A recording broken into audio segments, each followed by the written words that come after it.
नमस्कार, आप देख रहे हैं स्वामी न्यूज और मैं हूं राजीव शर्मा और अब चलते हैं खबरों के सफर पर प्राइम टाइम बुलेटिन के साथ। आज वीर सपूत हेमू कालानी की 101वीं जयंती की पूर्व संध्या पर सिंधुपति महाराजा दारसेन स्मारक पर हेमू कालानी मूर्ति पर दीपदान कार्यक्रम किया गया। संयोजक कैलाश लखवाणी ने बताया कि देशभक्ति आधारित कार्यक्रम में उपस्थित सभी सदस्यों द्वारा हिंगराज माता पूजन व महापुरुषों की प्रतिमाओं पर पुष्प अर्पित किए गए।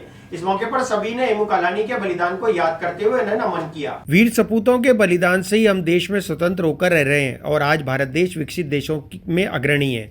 1857 से 1947 तक सिंध के अनेक युवाओं ने आज़ादी के आंदोलन में भाग लिया और अंग्रेज सैनिकों की रेल आने पर पटरियों को खोलते वक्त हेमू कालानी पकड़ा गया। जेल में अनेक यातनाएं मिली पर अपने 2 साथियों का नाम नहीं बताया। मात्र 19 वर्ष की आयु में हंसते हंसते भारत माता की जय करते फांसी की सजा होने पर बलिदान हो गए। आज वीर सपूत हेमू कालानी के 101वीं जयंती के अवसर पूर्व संध्या पर सिंधुपति महाराजा दारसेन स्मारक पर हेमू कालानी मूर्ति पर दीपदान कार्यक्रम किया गया। संयोजक कैलाश लखवाणी ने बताया कि देशभक्ति आधारित कार्यक्रम में प्रकाश जेठरा, मोहन कोटवाणी ने प्रस्तुत किए। वे सभी ने हिंगलाज माता पूजन व महापुरुषों की प्रतिमाओं पर पुष्प अर्पित किए। कार्यक्रम में सभा के महेंद्र कुमार तीर्थानी, कमल प्रकाश कृष्णानी, मोहन तुलसियानी, महेश टेकचंदानी, पुरुषोत्तम जगवाणी, जयप्रकाश मंगानी, गिरधर तेजवानी, ताराचंद राजपुरोहित, मनीष गुवालानी, कमलेश शर्मा, रमेश भलीरमाणी, रमेश मेघाणी, किशन शिवनानी सहित कार्यकर्ता उपस्थित थे। महानगर मंत्री महेश टेकचंदानी, प्रदेश मंत्री युवा मनीष गुवालानी ने कहा कि कल शनिवार 23 मार्च प्रातः 8:30 बजे वीर सपूत हेमू कालानी का 101वीं जयंती हेमू कालानी डिग्गी चौक पर देशभक्ति आधारित कार्यक्रम किए जाएंगे। देशभक्ति कार्यक्रम मोहन कोटवाणी के जय ज्ञानी प्रस्तुत करेंगे। जयंती के अवसर पर अलग अलग विद्यालयों में भी देशभक्ति कार्यक्रम व प्रतियोगिताएं आयोजित की जाएंगी। भारतीय सिंधु सभा द्वारा आज दारसेन स्मारक पर विभिन्न जो भी संत महात्मा हैं उनके दीप प्रज्वलन के साथ साथ आज शहीद हेमू कालानी के 101वीं जो जयंती है उसकी पूर्व संध्या पर आज भारतीय सिंधु सभा के सभी कार्यकर्ता इकट्ठा होकर जो है यहाँ दीप प्रज्वलन का कार्यक्रम किया। साथ में हिंगलाज माता का पूजन, देशभक्ति कार्यक्रम के साथ साथ जो है जितने भी संत महात्मा यहाँ हैं उन सबका जो है अभिवादन करके जो है और देशभक्ति कार्यक्रम किया गया है। कौन कौन लोग मौजूद हैं इसमें? जो है भारतीय सिंधु सभा के महानगर, जिला और क्षेत्रीय तथा राष्ट्रीय स्तर के जो है जितने पदाधिकारी हैं उन सब ने जो है भाग लिया। Ajay Meru ladies social society ने समाज के स्वास्थ्य के प्रति अपनी सामाजिक जिम्मेदारी को देखते हुए सर्वाइकल कैंसर के खिलाफ जागरूकता, टीकाकरण और बचाव अभियान का आयोजन किया है। सर्वाइकल कैंसर एक गंभीर समस्या है जो लड़कियों और महिलाओं में होती है और जिसके लिए जागरूकता महत्वपूर्ण है। Ajay Meru ladies social society ने समाज के स्वास्थ्य के प्रति अपनी सामाजिक जिम्मेदारी को देखते हुए सर्वाइकल कैंसर के खिलाफ जागरूकता, टीकाकरण और बचाव अभियान का आयोजन किया है। सर्वाइकल कैंसर एक गंभीर समस्या है जो लड़कियों और महिलाओं में होती है और जिसके लिए जागरूकता महत्वपूर्ण है। आज इसी के संदर्भ में दोपहर 2 बजे से लेकर 4 बजे तक स्वामी कॉम्प्लेक्स बैंकेट हॉल में कार्यक्रम आयोजित किया गया। इसमें नंदिता चौहान ने बताया कि इस मीटिंग में शहर के प्रमुख डॉक्टर उपस्थित रहे जो सर्वाइकल कैंसर वैक्सीन और इसके बचाव के तरीकों पर उन्होंने चर्चा की। इस अवसर पर सभी इच्छुक महिलाओं ने उनका स्वागत किया। दिशा प्रकाश कृष्णानी ने इस महत्वपूर्ण मीटिंग में शामिल होकर समाज के स्वास्थ्य में योगदान देने और सर्वाइकल कैंसर जैसी महामारी के खिलाफ एक साथ लड़ने में सभी का आभार व्यक्त किया। इस कार्यक्रम में मुख्य अतिथि विधायक अनीता बघेल और महिला चिकित्सक पूर्णिमा पचौरी, दीपिका अग्रवाल, संध्या चौधरी, सुचित्रा नारायण रही। इन सभी का उपस्थित महिलाओं द्वारा आभार व्यक्त किया गया। आज 22 तारीख को Ajay Meru ladies social society के द्वारा यहाँ स्वामी कॉम्प्लेक्स में एक अवेयरनेस कैंप लगाया गया है। ये अवेयरनेस हम सर्वाइकल कैंसर से रिलेटेड जानकारी देके बता रहे हैं। आजकल लोगों को पता नहीं है, ये बीमारी जितनी तेजी से फैल रही है, लोगों को इसके बारे में नॉलेज नहीं है, जानकारी नहीं है। तो हम इस कैंप के द्वारा लोगों को जागरूक करना चाहते हैं कि वो किस तरीके से बीमारी को पहचानें, उसके प्रिकॉशंस लें और किस तरह से उसको दूर करें। इसके लिए इस कैंप में हमने डॉक्टर्स को भी बुलाया है, doctor Suchita, doctor Poonam, doctor Deepika and और उन सारे को हमने बुलाया है यहाँ पे। और यहाँ पे वो सारे हम अपने लेवल पर सारी जानकारी देंगे कि कैसे कैसे वैक्सीन लगवाएं, वो कितने फेजेस में लगती है, उसका क्या ड्यूरेशन होना चाहिए, एक एज लिमिट क्या होती है कि कब हम ये वैक्सीन लगवा सकते हैं और उसके क्या क्या बेनिफिट्स रहेंगे। ये सारी जानकारी आज हमारे द्वारा लोगों का तक पहुँचाने का हमने प्रयास किए। देखिए, Ajay Meru social society group का हमेशा प्रयास रहता है कि लोगों को जानकारी दे, जागरूक करें। इसके अंतर्गत एक नया जागरूकता लेकर आ रहे हैं जिसमें बालिकाओं को क्योंकि जो महिलाएं हैं उनको जो प्रॉब्लम्स होती है उसको सॉल्ट आउट करने के लिए तो हम लोग प्रयास करते रहते हैं, लेकिन ये जो प्रक्रिया है वो बालिकाओं की उम्र से होती है। ये कैंसर होने के चांसेस बालिकाओं को ज़्यादा होते हैं, इसलिए हम लोगों ने बालिकाओं को अवेयरनेस करने के लिए ये कैंप लगाया है और इसमें इनकी माताजी के साथ भी बुलाया ताकि इनके बारे में इनको जानकारी के साथ साथ इससे कैसे बचा जाए, उसका टीकाकरण कैसे होगा, इन सब की जानकारी भी इस कैंप में जो रिसर्चर है वो तो देंगे ही, और उनको यदि मन में कोई और भी क्वेश्चन है इससे रिलेटेड उन सब का जवाब हमारे यहाँ नंदिता रवि चौहान, दिशा प्रकाश कृष्णानी, इनके द्वारा भी जो भी इन पर रिसर्च की जा रही है उनके द्वारा जवाब दिया जाएगा। यहाँ पर कम से कम नहीं तो 150 महिलाएं इस कैंप में भाग ले रही हैं और इसके अलावा 50 से अधिक लेडीज जो कि हमारे कैंप इससे भी जुड़ी हुई हैं, Ajay Meru social society group से भी जुड़ी हैं, वो भी इस ग्रुप के अंदर से ये जानकारी प्राप्त कर रहे हैं। श्रीतमा Jain, Ajay Meru social society group. Ajmer जिला प्रशासन द्वारा लोकसभा चुनाव की तैयारियों को लेकर बैठक और समीक्षा की जा रही है। आज जिला प्रशासन और पुलिस प्रशासन के संयुक्त तत्वावधान में पोलिंग बूथ की विजिट की गई। इस मौके पर जिला कलेक्टर ने पुलिस लाइन के 8 पोलिंग बूथ का निरीक्षण कर व्यवस्थाओं का जायजा लिया। जिला कलेक्टर ने बताया कि इसी प्रकार लगातार अजमेर दक्षिण और उत्तर विधानसभा के पोलिंग बूथ के निरीक्षण जारी रहेंगे। अजमेर जिला प्रशासन द्वारा लोकसभा चुनाव की तैयारियों को लेकर बैठक और समीक्षाएं की जा रही है। आज जिला प्रशासन और पुलिस प्रशासन के संयुक्त तत्वावधान में पोलिंग बूथ की विजिट की गई। इस मौके पर जिला कलेक्टर ने पुलिस लाइन के 8 पोलिंग बूथ का निरीक्षण कर व्यवस्थाओं का जायजा लिया। जिला कलेक्टर ने जानकारी देते हुए बताया कि उत्तर और दक्षिण दोनों क्षेत्र के पोलिंग बूथ के इसी प्रकार निरीक्षण किए जाएंगे और वहां पर व्यवस्थाएं किस प्रकार की है इसके बारे में जानकारी लेकर उन्हें सही कराया जाएगा। जिला कलेक्टर ने कहा कि पुलिस लाइन के 8 बूथ केंद्र में अच्छी लाइट की व्यवस्था, दरवाजे और रैंप है, जिसके कारण मतदाताओं को किसी भी तरह की परेशानी नहीं होगी। उन्होंने कहा कि छोटी मोटी कमियों के लिए प्रधानाध्यापक को निर्देशित कर दिया गया है कि उन्हें भी वे समय से पूर्व पूरा कराया जाए। लोकसभा चुनाव 2024 की तैयारियों की आज समीक्षा की गई। इसमें जो हमारे पोलिंग बूथ्स हैं उनकी पुलिस और प्रशासन द्वारा कंबाइंड विजिट की गई है और पोलिंग बूथ्स की जो बेसिक अशोर्ड मिनिमम फैसिलिटीज़ होती हैं उनके हमने यहाँ पर वेरिफिकेशन किया है। तो हम अभी सबसे पहले पुलिस लाइन बूथ को विजिट कर रहे हैं और इसमें सभी तरह की व्यवस्थाएँ प्रेजेंट हैं। इसमें जितनी 8 बूथ्स हैं इस पूरे कैंपस में उसमें अच्छी लाइट की फैसिलिटी है, डबल डोर्स हैं, बिल्डिंग प्रॉपर है, आउटर पूरा ही कंपाउंड सिक्योर है, किसी भी तरह की इसमें हमें कमी नहीं पाई गई, रैंप भी है, सभी व्यवस्थाएं हैं। थोड़ा जो वॉशरूम फैसिलिटीज़ हैं उसमें सुधार की आवश्यकता है, तो इसमें जो संस्था प्रधान है उनको निर्देशित कर दिया गया है कि सुधार करवा कर के वो शीघ्र हमारे ARO को कम्युनिकेट करेंगे। इसके उपरांत हम अन्य जो बूथ हैं अजमेर नॉर्थ और अजमेर साउथ में उनको भी विजिट करके उनमें भी जो अशोर्ड मिनिमम फैसिलिटीज़ हैं उनकी समीक्षा करेंगे और अगर कहीं पर भी सुधार की आवश्यकता होगी तो संबंधित अधिकारियों को निर्देशित। मैडम, एक गर्मी भी काफ़ी रहेगी तो इसके लिए भी हम व्यवस्था कर रहे हैं कि जो ओपन एरियाज हैं उनमें हम टेंट लगाएं और वहाँ पे आगामी होली त्योहार पर गुलाल के साथ ही होली खेलने की बात अजमेर जवाहरलाल नेहरू अस्पताल के चर्म रोग विशेषज्ञ डॉक्टर राजकुमार गोटवाल ने कही। उन्होंने कहा कि केमिकल युक्त कलर से होली खेलने पर चर्म रोग होने की संभावना बढ़ जाती है और चमड़ी में लगातार जलन भी बनी रहती है, इसलिए रंगों के इस्तेमाल पर सावधानी पूर्वक होली खेलें। होली के त्योहार को देखते हुए बाजारों में रंग पिचकारी की दुकानें सजने लगी हैं, लोग खरीदारी भी कर रहे हैं। लेकिन इसी को लेकर जवाहरलाल नेहरू अस्पताल के चर्म रोग विभाग के डॉक्टर राजकुमार गोटवाल ने होली के त्यौहार को भाईचारे और प्रेम पूर्वक मनाते हुए आग्रह किया है कि होली जहां तक हो वहां तक गुलाल से ही खेलें, क्योंकि पानी के रंगों से होली खेलने से कई लोगों में चमड़ी में जलन की समस्या सामने आती है। साथ ही एलर्जी के कारण कई बीमारियां होने की भी संभावनाएं बनी रहती हैं, जिससे कई बार चर्म रोग भी उत्पन्न हो जाता है। उन्होंने कहा कि इसके साथ ही आंखों का भी बचाव रखें ताकि कोई भी केमिकल युक्त कलर आंखों में नहीं जाए, अन्यथा आंखें भी खराब होने का डर बना हुआ रहता है। होली का त्यौहार भाईचारे का त्यौहार है, मिलन का त्यौहार है, प्रेम का त्यौहार है, लेकिन इसमें कभी कभी है ना जो रंग में भंग डल जाता है। इसका मतलब यह है कि इनऑर्गेनिक कलर कभी कभी कोई ऐसी पदार्थ किसी के ऊपर कोई डाल देते हैं, फेंक देते हैं, रब कर देते हैं, रगड़ देते हैं, तो उससे डैमेज हो जाता है।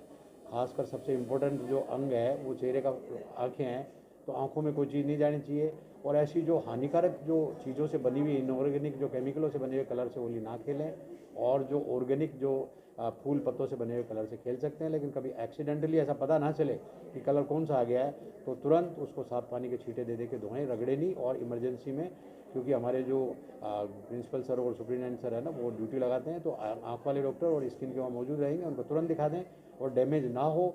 कई लोगों की आदत ऐसी ख़राब है कि वो गाड़ियों पे पत्थर और ऐसी बेकार चीज़ें फेंकते हैं, ऐसा ना करें। ये तो इलीगल भी एक तरह से, तो ऐसी होली ना खेलें जो कि इलीगल हो। और भाईचारे से, मिलन से तिलक होली, ड्राई होली खेलें और ऐसा कोई न करें कि जिससे दूसरे को नुकसान हो। आगामी लोकसभा चुनाव के मद्देनजर प्रशासन द्वारा आम जनता सहित कर्मचारियों को भी मतदान के प्रति जागरूक और प्रेरित किया जा रहा है। आज इसी क्रम में कलेक्ट्रेट परिसर में उपस्थित सभी कर्मचारियों को वोटर हेल्पलाइन ऐप डाउनलोड कराया गया। साथ ही सभी कर्मचारियों को निष्पक्ष और भयमुक्त होकर मतदान करने की शपथ भी दिलाई गई। आगामी लोकसभा चुनाव के मद्देनजर प्रशासन द्वारा आम जनता सहित कर्मचारियों को भी मतदान के प्रति जागरूक और प्रेरित किया जा रहा है। आज इसी क्रम में कलेक्ट्रेट परिसर में उपस्थित सभी कर्मचारियों को वोटर हेल्पलाइन ऐप डाउनलोड कराया गया। इस संबंध में प्रशासनिक अधिकारी ने जानकारी देते हुए बताया कि इस ऐप के माध्यम से मतदाता को ज़्यादा से ज़्यादा जानकारी उपलब्ध हो सकेगी। वह उसमें अपना वोटर लिस्ट में नाम है या नहीं यह भी सर्च कर सकता है। आज इस मौके पर उपस्थित सभी कर्मचारियों को ऐप डाउनलोड करने के बाद शपथ दिलाई गई कि वह निष्पक्ष रूप से प्रेरित होकर स्वयं मतदान करेंगे और अन्य लोगों को भी ज़्यादा से ज़्यादा मतदान कराएंगे। डाउनलोड करने के लिए कलेक्ट्रेट कैंपस में स्थित सभी कार्यालयों से जो भी सरकारी अधिकारी कर्मचारी हैं उन्हें बुलाया गया था और VHA ऐप किस प्रकार से उपयोगी है, किस प्रकार से डाउनलोड किया जा सकता है, इसकी जानकारी दी गई और आखिर में मतदान निष्पक्ष रूप से करने के लिए, निर्भीक रूप से करने के लिए, बिना प्रलोभन के करने के लिए उन्हें शपथ भी दिलवाई। सर एक ऐप की जानकारी दी आप, VHA ऐप है, वोटर हेल्पलाइन ऐप। इससे वोटर बिना कहीं गए हुए काफ़ी जानकारी प्राप्त कर सकता है, जैसे उसका नाम वोटर लिस्ट में है अथवा नहीं है। उसके बाद वो चुनाव संबंधित जो परिणाम आने वाला है उसके बारे में जानकारी कर सकता है घर बैठे। तो बहुत सारी जानकारी इसके माध्यम से, लगभग 7-8 प्रकार की सेवाएं इसके माध्यम से वो ले सकते हैं। के जितने भी कर्मचारी जो इस कैंपस में उपलब्ध हैं उन सबको आज वोटर हेल्पलाइन ऐप को डाउनलोड करवा के उनकी समझाइश कर उनको बताया गया कि किस तरीके से आप अपने आप को, अपने वोटर की ID एपिक्स कार्ड ढूंढ सकते हैं जिससे कि आपके फॉर्म 12 और 12A भराए जा सके। दूसरा इसी तरीके से CVGIL ऐप भी है, वो डाउन लाइन तक हमारे कांस्टेबल जो है वहाँ से लेके ऑफिसर तक सभी के मोबाइल में डाउनलोड करवाया जाए। उत्तर पश्चिम रेलवे मजदूर संघ महिला प्रकोष्ठ की ओर से आज सीनियर रेलवे इंस्टीट्यूट में फाग महोत्सव बड़ी धूमधाम से मनाया गया। इस मौके पर महिला प्रकोष्ठ द्वारा एक से बढ़कर एक रंगारंग सांस्कृतिक कार्यक्रम की प्रस्तुति दी गई। साथ ही इस अवसर पर महिलाओं द्वारा फाग के गीतों पर नृत्य करते हुए फूलों की होली खेली गई। उत्तर पश्चिम रेलवे मजदूर संघ महिला प्रकोष्ठ की ओर से आज सीनियर रेलवे इंस्टीट्यूट में फाग महोत्सव बड़ी धूमधाम से मनाया गया। इस मौके पर प्रकोष्ठ की महिलाओं ने जानकारी देते हुए बताया कि कार्यक्रम में एक से बढ़कर एक रंगारंग सांस्कृतिक कार्यक्रम की प्रस्तुति दी गई। साथ ही इस अवसर पर महिलाओं द्वारा फाग के गीतों पर नृत्य करते हुए फूलों की होली खेली गई। इस अवसर पर उपस्थित मुख्य अतिथियों ने अपने संबोधन में कहा कि हम हमारे घर के बच्चों को श्रेष्ठ शिक्षा दें ताकि वह भी जीवन में आगे बढ़ते रहें और प्रत्येक क्षेत्र में महिलाओं को आगे लेकर चलें और उनका सम्मान करें। आज हम उत्तर पश्चिम रेलवे मजदूर संघ परिवार की महिला प्रकोष्ठ की ओर से हम लोग फाग महोत्सव और महिला दिवस के उपलक्ष्य में दोनों एक साथ मना रहे हैं और हमारे मंडल मंत्री, जोनल महाध्यक्ष अपने SI जैकब सर और जुबेर सर, उन लोगों ने इसको सब ऑर्गेनाइज़ किया है और यहाँ सारे सांस्कृतिक कार्यक्रम कर रहे हैं और महिलाओं को आगे बढ़ने के लिए संदेश दिया गया है कि महिला आज किसी भी तरह से पीछे नहीं है, पूरी सक्षम है, पूरा परिवार देश संभाल रही है। तो हम यही चाहते हैं कि यही संदेश दिया है हमने कि महिलाओं को आगे बढ़ना है और महिलाएं अपने बच्चों को भी, जो कि पुरुष हैं, बेटे होते हैं, उन्हें यही शिक्षा दे कि महिलाओं का सम्मान करें। और ये प्रोग्राम, सांस्कृतिक कार्यक्रम बहुत धूमधाम से मनाया जा रहा है और हमारी विशिष्ट अतिथि अपने प्रियंका गर्ग मैम हैं अपने रेलवे हॉस्पिटल से और हमारे मोनिका यादव DCM मैम हैं, वंदना चौबे मैम हमारी APO मैम है, कविता गुप्ता मैम APO मैम है, वो सब हमारे अतिथि हैं। उन्होंने भी अपने भाषण में सबको यही संदेश दिया है कि अपने बच्चों को अच्छी शिक्षा दें, बेटियों को आगे बढ़ाएं, जिससे देश का मान सम्मान बढ़े। और क्या रखा सांस्कृतिक कार्यक्रम? और सांस्कृतिक कार्यक्रम में अपने होली के उपलक्ष्य में फाग के उत्सव में डांस वगैरह है, गाने गीत वगैरह प्रस्तुत किए जा रहे हैं और सब अपने, इसके बाद सबका लंच का है, सब अपना आनंद करेंगे और फाग उत्सव मनाएंगे। अभी होली, फूलों की होली खेली जाएगी। कहाँ पर रखा ये SRI इंस्टीट्यूट में है, अपना मजदूर संघ की तरफ से SRI senior railway institute Ajmer में रखा गया है। आपका नाम? मैं माला सिंह, DRM ऑफिस और मजदूर संघ से CWC में। अजमेर जिला बार एसोसिएशन द्वारा आज न्यायालय परिसर में होली महोत्सव बड़ी धूमधाम के साथ मनाया गया। कार्यक्रम में वकीलों और न्यायिक कर्मियों द्वारा एक से बढ़कर एक सामूहिक व एकल नृत्य की प्रस्तुति दी गई। इसके अलावा व्यंग्यात्मक नाट्य, हास्य नाटिका, कविता की भी अधिवक्ताओं द्वारा प्रस्तुति दी गई। अजमेर जिला बार एसोसिएशन द्वारा आज न्यायालय परिसर में होली महोत्सव बड़ी धूमधाम के साथ मनाया गया। कार्यक्रम में वकीलों और न्यायिक कर्मियों द्वारा एक से बढ़कर एक सामूहिक व एकल नृत्य की प्रस्तुति दी गई। इसके अलावा व्यंग के बाण छोड़ते हुए लघु नाटिका प्रस्तुत किए गए। साथ ही हास्य नाटक व कविताएं भी प्रस्तुत की गई। इस मौके पर बेस्ट अवार्ड भी दिए गए। कार्यक्रम में जिला कलेक्टर, पुलिस अधीक्षक, न्यायिक मजिस्ट्रेट, जिला सेशन अधिकारी, बार एसोसिएशन कार्यकारिणी के सदस्य सहित महिला अधिवक्ताएं उपस्थित रहीं। आज न्यायालय परिसर में फाग महोत्सव 2024 मनाया गया। हमारे मुख्य अतिथि जिला सेशन न्यायाधीश संगीता शर्मा हैं, एसपी साहब और कलेक्टर साहब भी पधारे हैं। इस प्रोग्राम में हमने 35 प्रोग्राम्स रखे हैं, जिसमें गाना है, लघु नाटिकाएँ हैं, डांस है और सारे बहुत अच्छी तरह से प्रोग्राम हुए। हमने इन प्रोग्राम्स की तैयारी लगभग 15 दिन से चल रही है और हर वर्ष की बात है, ये प्रोग्राम हम कराते हुए आए हैं और राजस्थान में ऐसा प्रोग्राम कहीं नहीं होता है। होली महोत्सव हमने बहुत अच्छे तरीके से मनाते हैं, हर साथ मनाते हुए आ रहे हैं और ये परिपाटी बरसों से चली आ रही है, आज से नहीं कई सालों से जो सीनियर्स हमारे मनाते हुए आ रहे हैं और ये प्रोग्राम इतना अच्छा हुआ कि हम इसको सोशल मीडिया पे वायरल करेंगे ताकि जिन लोगों ने नहीं देखा। फागुन मास के महीने में बाबा श्याम के नाम का फाग महोत्सव मनाया जाता है। इसके लिए श्याम मंदिर में भक्तों द्वारा निशान भी चढ़ाया जाता है। इसी को लेकर आज आदर्श नगर करंट वाले बालाजी श्याम मंदिर में सैकड़ों भक्त नाचते गाते बाबा का निशान हाथ में लेकर निशान यात्रा में सम्मिलित हुए। फागुन मास के महीने में बाबा श्याम के नाम का फाग महोत्सव मनाया जाता है। इसके लिए श्याम मंदिर में भक्तों द्वारा निशान भी चढ़ाया जाता है। इसी को लेकर आज आदर्श नगर करंट वाले बालाजी श्याम मंदिर से सैकड़ों भक्त नाचते गाते बाबा का निशान हाथ में लेकर निशान यात्रा में सम्मिलित हुए। यह निशान यात्रा आदर्श नगर से प्रारंभ होकर 9 नंबर पेट्रोल पंप नगरा पड़ाव होते हुए मदारगेट स्थित सूरज कुंड मंदिर पहुंची, जहां पर भक्तों ने बाबा के मंदिर में निशान चढ़ाया। इस मौके पर निशान यात्रा का शहर में अनेक जगह पुष्प वर्षा कर भव्य स्वागत किया गया। जय श्री श्याम। आज दिनांक 22/3/2024 को हमारी प्रथम विशाल यात्रा निकल रही है। बाबा की निशान यात्रा सूरज कुंड मंदिर पे तक जाएगी। निशान यात्रा स्टार्ट अपने करंट वाले बालाजी श्याम मंदिर रेलवे स्टेशन के सामने आदर्श नगर से रवाना हुई है और वो अपने मध्य मार्ग से होते हुए आदर्श नगर 9 नंबर अपने नगरा अलवर गेट होते हुए माटन ब्रिज से होते हुए केसरगंज होते हुए पड़ाव से अपना कलेक्टर थाना होते हुए सूरजकुंड मंदिर पहुंचेगी। और इसी के अंदर हमारे श्रद्धालु करीबन 500-700 श्रद्धालु इस यात्रा के अंदर है। सभी का भाव बहुत उत्साह के साथ है। ये कितने समय की यात्रा है? ये 3 बजे तक की यात्रा है और इसमें भक्तगण के ऊपर है 3 बजे मंदिर पे निशान चढ़ाएंगे। ड्रेस कोड भी रखा गया आज। हाँ, और उसके बाद में वापिस मंदिर पे आने के बाद में हमारा बाबा का भोग लगेगा, प्रसाद विस्तृत है। उसके बाद में शाम को फाग उत्सव है। जगह जगह स्वागत भी किया गया। जगह जगह हमारे ऊपर भक्तगण स्वागत कर रहे हैं और बहुत उत्साह के साथ आनंद से इस यात्रा का निकल रही है और सभी को उत्साह है, उमंग है और भरपूर है, आनंद है। बाबा अगली बार खाटू श्याम मंदिर से खाटू पहुंचे हुए हमारे। आज पहली निशान यात्रा करंट वाले बालाजी आदर्श नगर से प्रारंभ होकर खाटू श्याम सूरजकुंड मंदिर मदार गेट से समाप्त होगी। ये 9 नंबर आदर्श नगर अलवर गेट केसरगंज होते हुए पड़ाव होते हुए खाटू श्याम बाबा सूरजकुंड मंदिर पहुंचेगी। कितने टाइम लग जाएगा इसमें पहुंचने में? इसमें करीबन 3 हमें बच जाएगी वहाँ पहुँचते और कम से कम हिंद सेवा दल और लक्ष्य मानवता सेवा संस्थान के संयुक्त तत्वावधान में 28 अप्रैल 2024 को दौलतबाग फव्वारा सर्किल बाबाजी की नसिया में सामूहिक विवाह सम्मेलन का आयोजन किया जाएगा। आज इसी के तहत लाडलीगढ़ संचालक राष्ट्रीय संत कृष्णानंद जी महाराज द्वारा पोस्टर का विमोचन किया गया। हिंद सेवा दल और लक्ष्य मानवता सेवा संस्थान के संयुक्त तत्वावधान में 28 अप्रैल 2024 को दौलतबाग फव्वारा सर्किल बाबाजी की नसिया में सामूहिक विवाह सम्मेलन का आयोजन किया जाएगा। आज इसी के तहत लाडलीगढ़ संचालक राष्ट्रीय संत कृष्णानंद जी महाराज द्वारा पोस्टर का विमोचन किया गया। इस मौके पर उन्होंने कहा कि प्रत्येक वर्ष इस सम्मेलन में गरीब परिवार की कन्याओं का विवाह कराया जाता है। उन्होंने कहा कि आडंबर और बहुत खर्चीले विवाह के कारण माता पिता पर ज़्यादा भार पड़ता है, जिसके कारण आर्थिक स्थिति भी आगे डगमगा जाती है। इसलिए लोगों को चाहिए कि सामूहिक विवाह सम्मेलन आयोजित कर उसी में विवाह संपन्न कराएं। इस वैवाहिक सम्मेलन में 51 जोड़ों का लक्ष्य रखा गया है। सबको होलिका के पावन अवसर की मंगल शुभकामनाएं अग्रिम। हिंद सेवा दल के तत्वाधान में प्रत्येक वर्ष सर्व समाज का गरीब कन्याओं का विवाह कराया जाता है। इसी क्रम में इस वर्ष भी सर्व जाति सामूहिक विवाह सम्मेलन बाबाजी की नसिया अजमेर में कराया जा रहा है, जिसमें सभी धर्म की कन्याओं का विवाह निःशुल्क कराया जाएगा।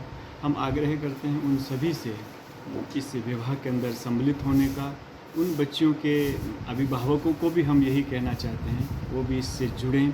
28 अप्रैल को बाबा जी की नसिया में सर्वजातीय वैवाहिक सम्मेलन होने जा रहा है। हम मंगल शुभकामना प्रेषित करते हैं। वास्तव में आज इसकी बहुत महती आवश्यकता है, क्योंकि आडंबर और बहुत खर्चीले विवाह में जीवन का जो खून की कमाई से किया हुआ इकट्ठा धन है वो निरर्थक चला जाता है, और कई ऐसे परिवार होते हैं जिनके पास धन का बहुत अभाव होता है। तो ये एक समन्वय और सामाजिक उत्थान का बहुत सुंदर प्रयास है। आप सभी इस दिव्य आयोजन में सम्मिलित हों, जुड़ें और तन मन धन से सहयोग करके इस कार्यक्रम को सफल। जी हाँ, 28 अप्रैल को बाबा जी की नसिया में हिंदी सेवा दल व लक्ष्य मानवता सेवा संस्थान द्वारा इस वर्ष भी बड़ी धूमधाम से गरीब बच्चों का विवाह सम्मेलन किया जा रहा है। आज उसी के तहत पोस्टर का विमोचन किया गया।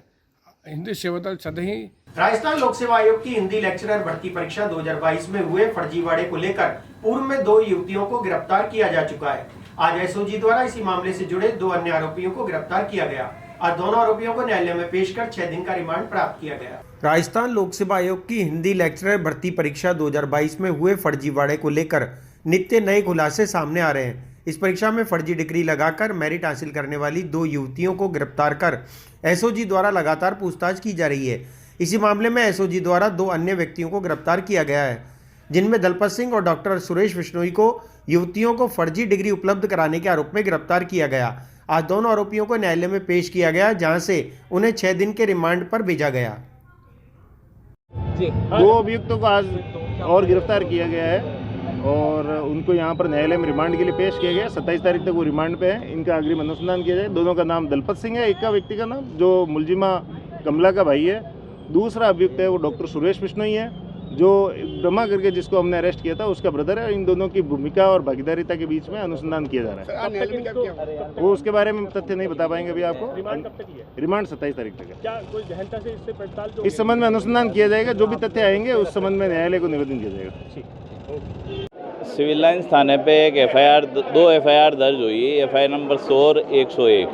एफआईआर नंबर 100 में ब्रह्म कुमारी, 101 में कमला, जिनको कल अरेस्ट करके पेश किया था, उनके फर्जी डिग्री और फर्जी दस्तावेज थे जो आरपीएससी की चेकिंग के दौरान पता चले।